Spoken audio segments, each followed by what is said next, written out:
Oke, kita lanjut lagi langsung ke Bang Vincent. Bang Vincent, maaf ya tadi terpotong. Tadi terpotong. Iya. Kedua. Ya, jadi gini, Habis itu saya kita dulu mengapresiasi kehadiran 4 menteri ini karena memang itu belum pernah terjadi dalam sengketa pilpres kita. Ini suatu momentum yang bagus. Meskipun sebetulnya kalau berbicara lebih komprehensif untuk menguatkan dalil-dalil kami, tentu kami berkeinginan melakukan tanya jawab sebetulnya, tapi kan tidak diperkenankan oleh hakim ya. Nah, kalau berbasis pembuktian, bukti-bukti kita ini kan bukan hanya bukti yang kita hadirkan saksi 19 orang itu dengan ahli, dan juga bukan hanya sekedar apa dari pernyataan keterangan dari 4 menteri ini.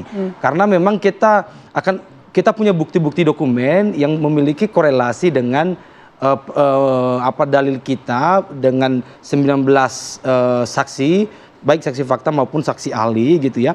Jadi inilah yang menjadi sebetulnya kenapa kemudian Mahkamah menganggap penting hadirnya 4 menteri ini, karena melihat dari keseluruhan permohonan dan juga bukti-bukti yang kita sudah lampirkan gitu ya. Jadi bagi kami ya, kami optimis bahwa dengan Mahkamah aktif, posisi Mahkamah di sini aktif ya, sangat aktif bahkan ya, ikut dalam memeriksa secara aktif permohonan ini, maka menurut kami ini momentum yang bagus bagi Mahkamah untuk mengembalikan kewibawaannya. Nah, kalau kita lihat pertanyaan-pertanyaan itu, artinya ini korelasi yang apa yang disampaikan jawaban dari para menteri ini, korelasinya dengan bukti-bukti itu, fakta-fakta yang hadir itu cukup kuat.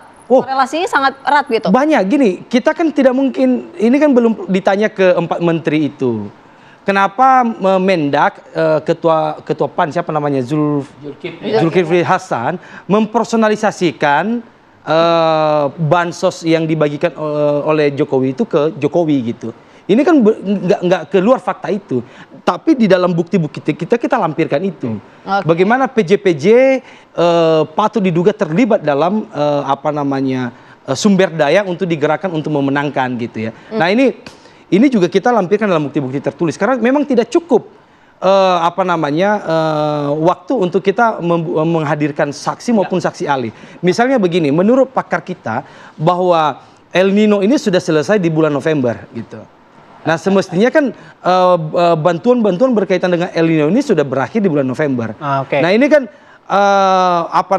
hanya mitigasi untuk kedepannya. Pembagian yang 6 bulan untuk 2024 ini sebetulnya itu hanya konsep mitigasi di 2024. Taruh ke Bang ini nggak soal mitigasi, soal bencana. Nah, dalam perspektif kementerian, jadi saya kira 2 hal ini, simple aja, bahwa El Nino itu ada rekomendasi dari BRIN.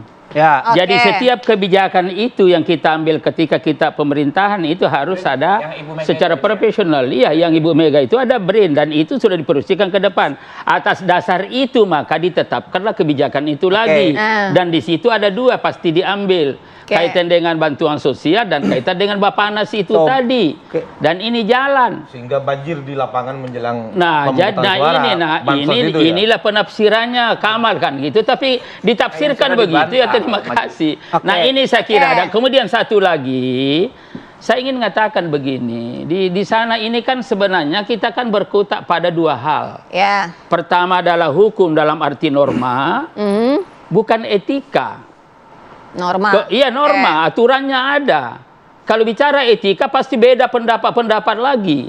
Kemudian yang kedua fakta, bukan imajinasi. Dan oleh karena itu mungkin terkait dengan ini ada pemikirannya Prof. Jimli saya kira yang menarik ke depan ini. Indonesia tertantang untuk menindaklanjuti ke TAP MPR tentang pembentukan yang namanya Majelis Etik Nasional, MEN. Ada juga mengatakan Dewan Etik Nasional. Jadi kalau ini ke depan, kalau ada itu Pak Jokowi bisa diperiksa itu ya. Ini mestinya itu ke depan ini perlu, dan karena itu bagian daripada penataan sistem ketatanegaraan. Waktu kita juga terbatas. Bang Kamal, Bang terakhir ya. Bang Kamal dulu. Gini. Saya ulangi. Dalil-dalil permohonan yang amat sangat kuat yang diajukan oleh pasangan nomor urut 1 itu adalah proses pencalonan Gibran itu cacat prosedural sehingga bertentangan dengan peraturan perundang-undangan, kemudian bertentangan dengan prinsip-prinsip jujur dan adil, kepastian hukum, kemudian KPU yang mandiri. Saya kira itulah peluang bagi kami yang sangat meyakinkan bagi kami bahwa nanti akan dikabulkan, Gibran akan diskualifikasi. Oleh karena itu Bang Idrus siap-siap untuk ketua umum untuk ganti Gibran nanti. Kira-kira itu. Jadi itu keyakinan akademik. Itu maaf, keyakinan akademik dan pengalaman saya di Mahkamah Konstitusi kemungkinan itu. Ini guyon Yang kedua, politik, bukan adu domba politik. Lagi Bang Kamal dikit ya, aja. yang kedua adalah argumentasi bahwa susah di persidangan itu dalil mobilisasi struktur kekuasaan dari menteri, kepala daerah, PJ, kepala daerah sampai kepala desa seluruh Indonesia itu tidak dibantah oleh pihak terkait. Oke, Jadi Bang Kamal. tidak cukup Baik. mata sehingga saya berkeyakinan Oke, bahwa soal itu ya. permohonan ini akan Oke, dikabulkan. Bang Habib. Ayo. Jelas terkait SK ya, penetapan Gibran sebagai cawapres itu satu-satunya cara adalah mengajukan sengketa proses diatur 469 470 Undang-Undang 7 tahun 2017 which is tidak dilakukan sama sekali sehingga mereka melepaskan hak ya, itu jelas ya dan tegas. Itu ada. kan? Lalu terkait tadi hubungan anak-anak lagi yang dari Dan setahun yang lalu mobilisasi ya itu. dari beberapa bulan lalu dibahas ya kan didaur ulang terus. Padahal 2019 bukan anak lagi maju tuh 2019, dirinya sendiri maju dan hal-hal yang sama didalilkan soal mobilisasi aparatur negara, soal distribusi bansos ya kan ya, soal kenaikan gaji dan lain sebagainya itu dibantah karena apa yang didalilkan kembali cuma anggapan, cuma logika, cuma nalar, bukan sesuatu yang faktual. Nah, kalau dalam konteks hubungan sebab akibat yang sempurna ya, kalau yang maju presiden sendiri kan nggak perlu diasumsikan lagi. Oke. Ya kan, langsung presidennya terdampak kalau dia salurkan bansos.